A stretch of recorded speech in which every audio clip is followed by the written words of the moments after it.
সুপ্রিয় দর্শক, তো আজকে প্রবল বৃষ্টি হচ্ছে, যেটাকে বলে ক্যাটস অ্যান্ড ডগস। তো প্রচুর বৃষ্টি। তো এটা হচ্ছে আমাদের বাসার একদম গেটের সাথে একটা লিচু গাছ। এবার লিচু গাছে তেমন একটা লিচু আসে নাই। তো যে উদ্দেশ্যে ভিডিওটা করা সেটা হচ্ছে যে আমার চাচা, আপনাদের এর আগের ভিডিওতে দেখাইছি সে গরুর প্রতি, বোবা প্রাণীর প্রতি যে কতটা আন্তরিক। এই যে উনি দেখেন, এই যে গরুর সাথে একদম ভিজতেছে, গরুর যেন না ভিজে, মানে গরুর প্রতি তার দায়িত্বটা দেখেন কতটুকু, সে গরুর সাথে ভিজতেছে। মানে এই ঝড়ো বৃষ্টি, মানে এটা বৈশাখের সময়, তো মানে বৃষ্টির সাথে হাওয়াটাও প্রবল আকারে আসে। তো এই হচ্ছে অবস্থা, মানে ক্যামেরাতে বোঝা যাইতেছে না, কিন্তু আসলে অনেক বৃষ্টি পড়তেছে আর কি। তো চাচ্চু আমার ভিজতেছে গরুর সাথে। আসলে এত পরিমাণ বৃষ্টি যে যে সামিয়ানাটা দিচ্ছে, এই সামিয়ানাতেও মানে বৃষ্টি কাভারেজ করতে পারতেছে না আর কি, যে এত পরিমাণ বৃষ্টি পড়তেছে আর কি।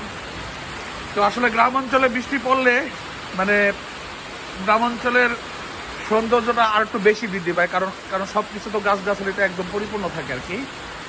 তো আমার মন চাচ্ছে আমি একটু যে একটা ভিডিওটা করি, তবে অবশ্য আমার পক্ষে সম্ভব হচ্ছে না। অবশ্য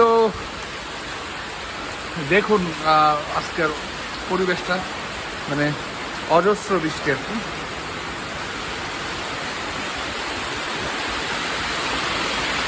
তো এই বৃষ্টিতে যে পরিমাণ এতদিন গরম পড়ছে, মানে যে পরিমাণ তাপমাত্রা ছিল, সেই অনুযায়ী যে আজকে আল্লাহর রহমতে যে বৃষ্টিটা পড়ছে, এটা একটা অন্যরকম আল্লাহর রহমত। কারণ এই বৃষ্টি ছাড়া মনে হয় আজকে টিকাই যেত না, কারণ এত পরিমাণ মানে গরম পড়ছে আজকে। তো আল্লাহ যা করে ভালোর জন্যই করে, সেটা আল্লাহর অশেষ রহমত। তো দেখতে পাচ্ছেন যে এই গাছটা কেমন, একদম গাছের পাতাগুলো কেমন উল্টে যেতেছে, মানে পুরোপুরি ঝড়ো হাওয়া চলতেছে আর কি এখানে।